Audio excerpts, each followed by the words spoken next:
I never thought a job at a mall could ruin my life, but I guess that's what happens when you ignore the rules. The real ones, not the ones posted on break room corkboards or passed down from a lazy supervisor. I'm talking about the ones whispered in hushed tones by people who barely survived. The ones you only find out after you've made the first mistake that I ignored them. And now, I can't sleep without lights on. IT all started 3 weeks ago. I had just been laid off from a warehouse gig and needed money fast. Bills were piling up, and I was one late rent payment away from sleeping in my car. That's when I saw the ad. Night security, Rosewood Mall, 11 p.m. to 6 a.m. High pay, immediate start. It felt too good to be true. No interviews, no background checks, just a phone number and a name. Called on. I hesitated before dialing.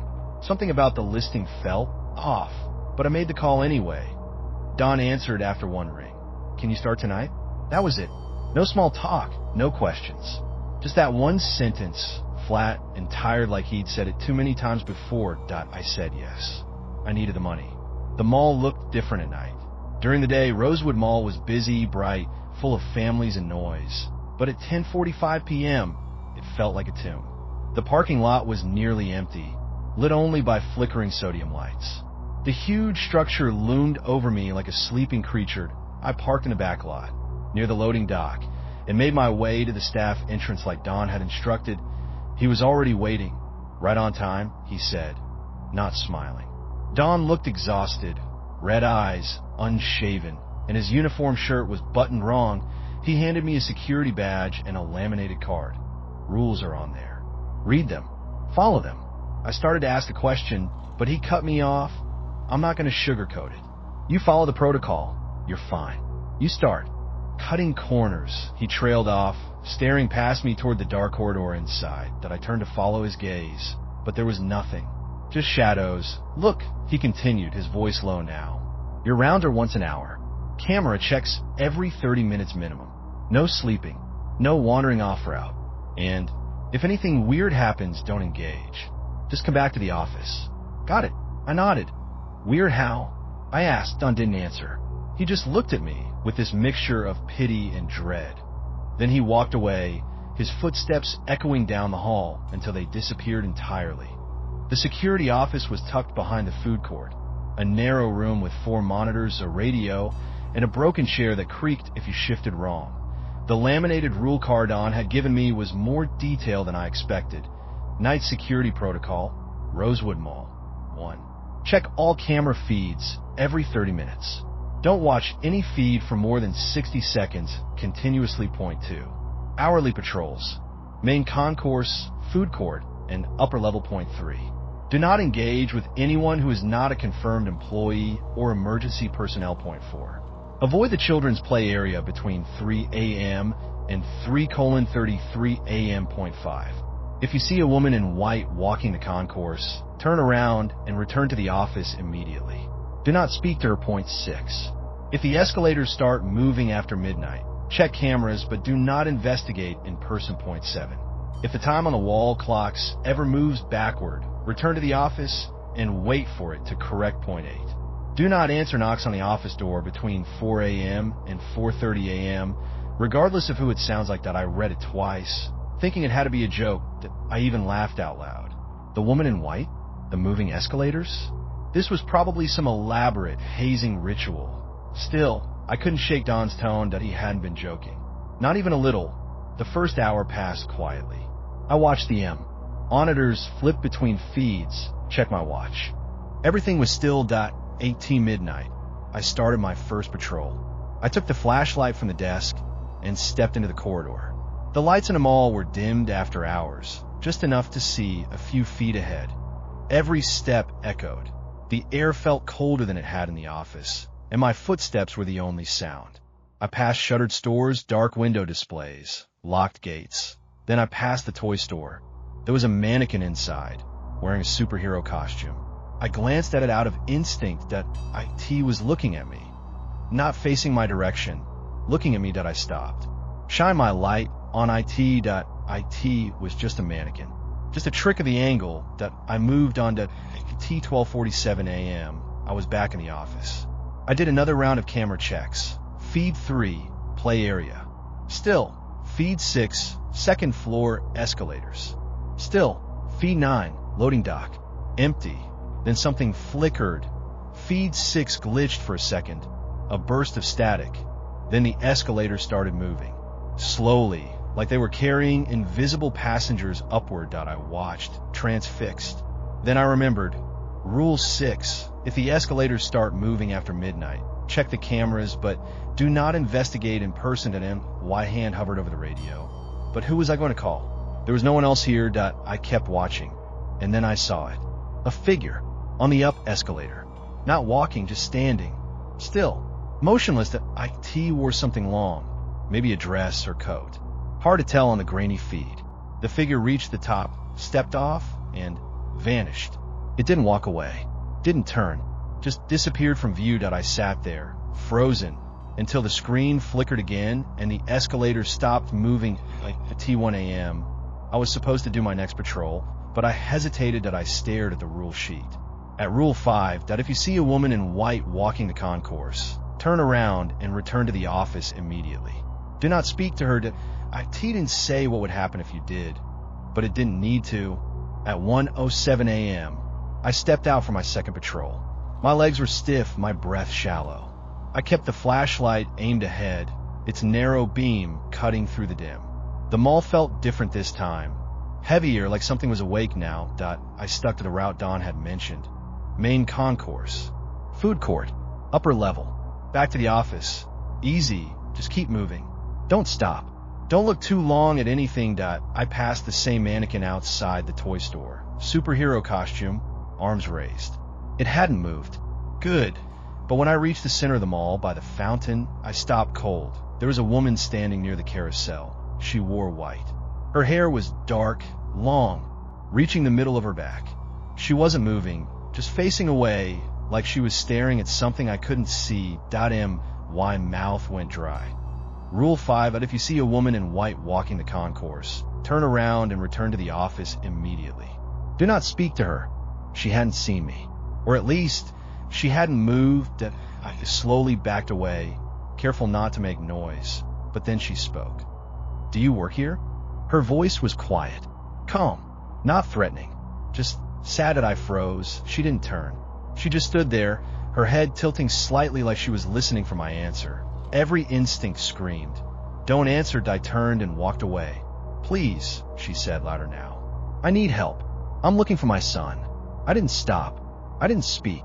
I didn't even breathe properly until I was halfway back to the office. But I could still hear her voice behind me, echoing faintly through the halls. Have you seen my boy? Back in the office, I locked the door behind me and collapsed into the chair. I wiped sweat from my forehead with a trembling hand that I did the right thing. I followed the rule, but it felt like I'd barely escaped something wrong, something that had been waiting for me to break. You hear me? Open up, man.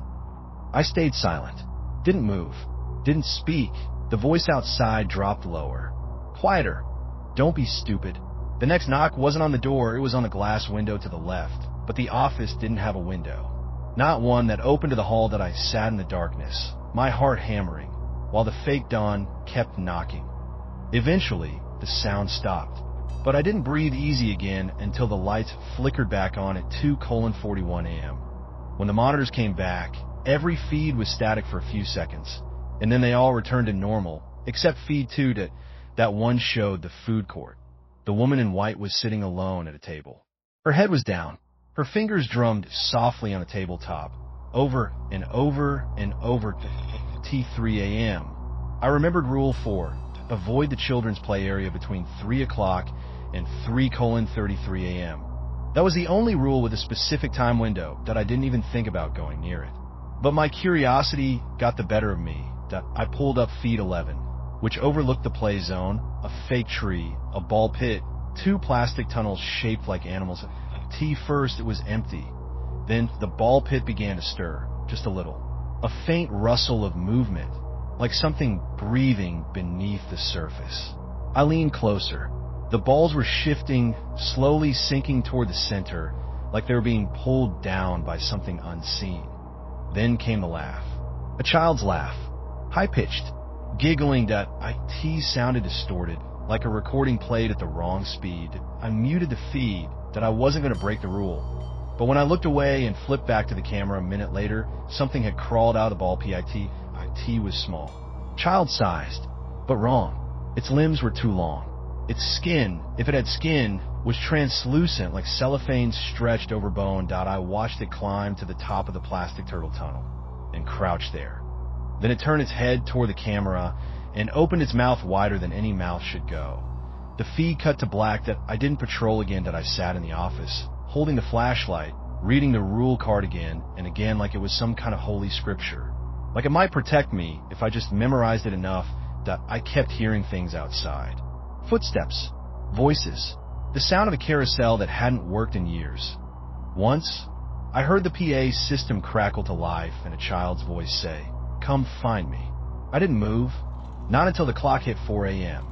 For colon 00 a.m., the mall was utterly still. Every feed on the monitors showed empty corridors, dark storefronts, dead silence. But I didn't believe it because I could hear it. A low, rhythmic tapping coming from somewhere inside the walls. Not loud, not even deliberate, just persistent, like something moving just beneath the surface, waiting. I checked the laminated card again. Rule 8. Lock the security office door between 4 a.m. and 4:30 a.m. Do not open it for anyone. If they knock, they might not be who you think they are. The door was locked. I triple-checked it, sat back down in the squeaky chair. My flashlight sat in my lap, batteries already flickering. I told myself I'd just wait. I was almost through it. Just 2 more hours, maybe less. Then at 4:12, the knocking started. 3 slow, deliberate knocks that I didn't move. Just stared at the door. The knocks came again. Then a voice. "It's Dawn. No, it's okay. I forgot to warn you about something. Just a quick update." No, he knocked harder. "Come on, open up. I know you're in there." I checked the monitor feed that showed the hallway outside the office. Empty. The voice changed. Not the tone. The voice that IT stopped sounding like Dawn. Now it sounded like me. "Hey," it whispered, "don't be scared. Just open the door. I'm you. I can explain everything." I backed away from the door, shaking. The knocking turned into pounding. Angry, heavy, shaking the frame. That I turned off the lights in the office, sat in the corner, arms around my knees. The laminated rule card clutched in my sweaty hands. Then silence. Not quiet. Silence. No humming. No ventilation. No distant creaks of the building. IT was like the entire mall had stopped breathing. When the clock ticked to 4:31 a.m., the lights buzzed back to life and the sounds returned. Distant fluorescent humming, settling pipes. The pounding at the door never came back. I stood up, limbs sore from being curled in place. My back ached, my hands were numb, but I was still here, still alive. That I moved slowly to the monitors. Everything was back to normal, except feed 7, the hallway outside the dressing rooms. There was someone there. A girl, maybe 19 or 20, long hair, oversized hoodie. She stood motionless outside one of the dressing room doors that I zoomed in. She was crying, soft, shoulders trembling, hands over her face. Rule 9. If you hear someone crying in a dressing room, do not open the door. This was exactly what the rule meant. That I unmuted the mic for that feed. I shouldn't have. Now I could hear her sobs. And she was speaking, whispering to herself. "They won't let me out. I didn't mean to. It wasn't supposed to be like this." My throat tightened. It sounded real. Desperate. Like she was trapped. I stood from the chair before I realized I'd moved. Took 1 step toward the door before catching myself. "It's bait," I reminded myself. "It's always bait." I sat back down. The girl looked straight into the camera and smiled at a wide, toothless, hollow grin. She stopped crying immediately and waved, jerky and slow, like her arm was being lifted by strings. Then she walked into the dressing room door, not through it, into it, like her body was swallowed into the wood. The feed glitched, then went black. 5:10 a.m. The final hour. I watched the monitors like my life depended on it. I wasn't going on another patrol. Screw protocol. Screw Dawn. I counted down the minutes one by one, chewing on the inside of my cheek to stay focused. Then I blinked, and the clock read 4:46 a.m. My stomach dropped. Rule 7. If you check the time and it's earlier than the last time you looked, return to the office immediately. I was in the office. But it didn't matter. The rules weren't glitches. WER, and about where you were. They were about reality bending. I stared at the wall clock. The second hand wasn't moving. The entire clock was frozen at 4:46. I checked my watch. 5:12. The time was splitting. The office lights flickered, and for a moment, I swear the walls pulsed. Like a heartbeat, I squeezed my eyes shut. When I opened them again, the clock said 5:18, matching my watch. The flickering stopped, but now there was a faint scratching noise coming from the vents above me. I didn't look up. 5:56 a.m. IT was almost over. Then the escalator started, and I didn't need to check the monitors. I could hear it from the office, a low mechanical hum, growing louder. And then footsteps, not the fake ones I'd heard before. These were real. Leather soles on tile. Steady, deliberate, getting closer that I couldn't tell from which direction. It felt like all directions that I checked. The feeds, escalator, running. Empty. Main hall, empty. Food court, empty. Then something moved on feed 1, near the east stairwell. A figure, tall, thin, wearing a suit, but its face wasn't a face. IT was featureless. Pale, like wax. No eyes, no mouth. Just a smooth, oval head. IT turned toward the camera and grinned. A smile stretching across a face that didn't have a mouth. My skin went cold. My vision blurred at the edges. I blinked, flipped the feed. Static. I remembered rule 1 again. Don't watch any feed for too long. I waited the final minutes, counting them with my watch. I didn't speak, didn't move, just sat there and survived. 6:00 a.m. The monitors all blinked to a black screen that read, Security System, Standby Mode. The overhead lights flicked to full brightness. I heard the front gate being raised. I stood slowly. My legs felt like jelly. I walked to the office door, unlocked it, and stepped out. Everything looked normal. The smell of baked pretzel from the food court. Birds outside the glass skylight. A janitor vacuuming down. By the fountain, a different one. I made my way to the main office. Don was there. He looked up as I entered and gave me a half smile. You made it, he said. I stared at him. What is this place? He sighed. It's not the building, if that's what you're thinking. The mall isn't haunted. I blinked. Then what? It's the time. The hours between midnight and 6. There's a gap. A thin place. Something comes through it. Several things. Some mimic. Some play. Some feed. And the rules. He looked at me, dead serious. The rules don't keep them out. They just keep you from noticing too much. Noticing invites them. I didn't ask anything else. I handed him my badge and walked out into the daylight. That was 2 weeks ago. I haven't stepped foot in that mall since. But last night, I found something taped to my apartment door. A piece of laminated paper, a list of rules to the top. It said, new shift location, 11 p.m. to 6 a.m., apartment building. Night watch duty. I didn't sign up for this. I never applied again, but there it was in my handwriting, accepted, starting tonight. And I swear I didn't write it.